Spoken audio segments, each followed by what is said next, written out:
the emotion, and I'm not sure if it's because of the Italian heritage that I carry, but Aristotle said some, and I'm going to paraphrase and probably butcher it anyway, but basically when he was talking about art, it was not what was on the surface, it was what was on the inside, what you could project on the inside. And of course, I thought he was talking about sculpture, and that was so beautifully put. It's not the surface, it's what comes out of the inside that the viewer sees. Really, just always stayed with me. Yeah, that works on so many levels. Yes, doesn't it? Reminds me of a quote I used to use in figure class about Rodin used to say that there's no such thing as surface. There's no such thing as surface of a figure, that every point on the surface is an expression of that figure pushing out from the inner core, that everything is a pushing outward, that the form of a human figure is made by all of this energy pushing out. So you're sculpting all this kind of expansion and form. You're not just making, rubbing the outside of a balloon. You're creating this expansion of form. So yeah, that's a very, it's a different kind. So Rodin is actually talking about a more physical concept of from inside out. And I think your Aristotle quote is probably that plus a bit of a spiritual concept. Yes, yes. And of course, my probably unfamiliarity with really the quote, and then probably fashioning it into something that I felt would work for me and stay with me. But I have one. I'll see your quote with one more. I'll up it. Oh, I've got a Emmanuel Neary quote. It was at the Oakland Museum, and they were running videos as you go into the museum where that amazing art from Northern California is. And there was Emmanuel Neary, and I don't know if there's enough of the screen to show it, but he said art comes from, and he took his fist and he put it on his gut and he said, from here. And I was like, wow. Yeah. Well, and I'm gonna see your quote with D.H. Lawrence, the fantastic writer. Yeah. He said that this creativity, that writing, that art come from every organ of the human body, that it comes from your liver, it comes from your it comes from your lungs, from your heart, from your bones, from your muscle.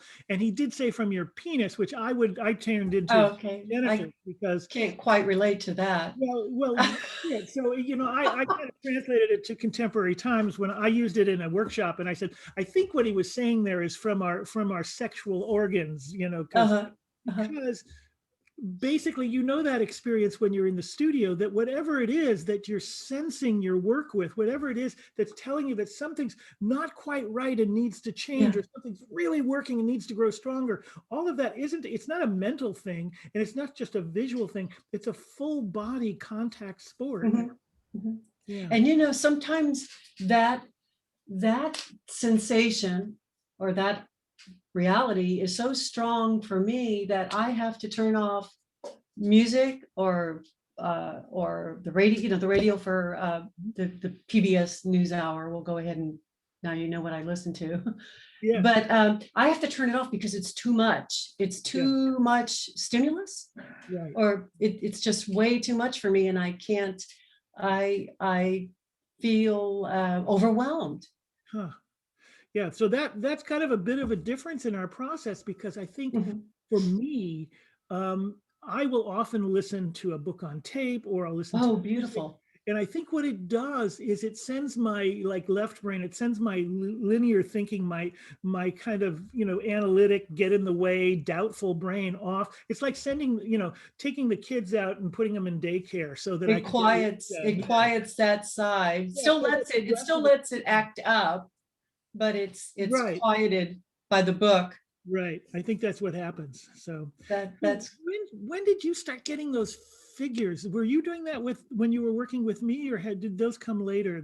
Never. Those came even after my time at TB9. They when I was the nicest thing about working on a semester is that you have a little more time. Right. And so when you're on that quarter system, none of this came out. I just tried to do what I knew for Annabeth Rosen, it was, 4 feet and taller. And Right. you just try so hard to get something out. So yeah, oh, you know what? I made a mistake here. My first figure was with you when the Solano, excuse me, the Kaka Right. The show, and you Davis conference. basically gave me permission to mix media because that figure was not only full-sized clay, Mhm. female figure, it had cement at the bottom and some steel in one of the legs. Right. I remember That that. was very heavy, Yeah. literally, what is it, visually and Right. physically. Aristotle and Rodin heavy. Right. Okay. That kind of heavy. Right. Yeah, you were the one who started all that. You just gave me permission to mix those different media. And it seems to me that reading what you wrote about our work together, that's kind of what happened, is that you were just looking for permission. Oh God, you got me. Yeah, you caught me. Yes. I think that's really Yeah. what it was. And I think that's what the Solano environment provided, was a place for you to be who you needed to be. Mm-hmm. Mm-hmm. Yeah. Exactly. Exactly. And no constraints, not even there was no, I didn't feel any pressure. I loved it. I loved I think every year you allowed me to come back when I think I wasn't supposed to be coming back, or every. Back again when we can all go back. None of us can go back now, right? In this crazy. Oh yeah, that's true. That's true. But that was great learning experience for me. And you're my all-time favorite teacher, favorite professor. Well, and you saw what I wrote in my kind of description of our work together, is that Yes. what happens with us now, we don't see each other that much these days, but what happens with us, the fact that we go from, initially being introduced as student professor to friends and colleagues, it's the greatest gift that teaching can bring, I think. And I really appreciate what we've become. And the other thing about that essay that I think is important to emphasize is that I didn't invite you to be in this show. Your work just pretty much made itself known. And I think that's the greatest aspect of what we do, is that the work goes and declares where it needs to be. Yeah. Yeah. And I always feel, for me, when I do something, I know now I'm doing more horses than figurative. I always want the work I want the viewer to see the work and say, well, I need to come over and I need to see that. I may not like it. I may not get it, but there's something about it that's making me come over, and I'm going to have to look at this and address it, and just maybe think a little bit more about what this artist put before me. Right. And that's I think as an artist, that's always important for me. And you were telling me early on, I never liked to show my work. Uh-huh. And I remember you telling me those days are over. You need to get that work out there. Right. And I think what you're describing, there was a little line in what I sent you where it says, Maryann's sculpture fills space with integrity, which is really a compliment for sculpture, because the contrast, I have this thing called a field test.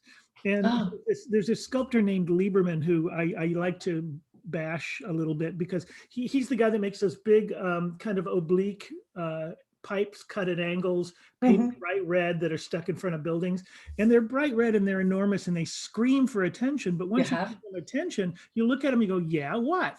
There's nothing. It's bright red and it screams for attention. if I came across, and the field test is if I rise over a hill and I look into a field and I see a bunch of Lieberman sculptures, I might stand for a minute and look at them, and then I turn and be perfectly satisfied to walk away. But if I rise over that hill and I see Stephen DeStabler's work, or I see your work, I'm going to want to come down and spend time with each work, because the work doesn't demand attention, it rewards attention. And Beautiful.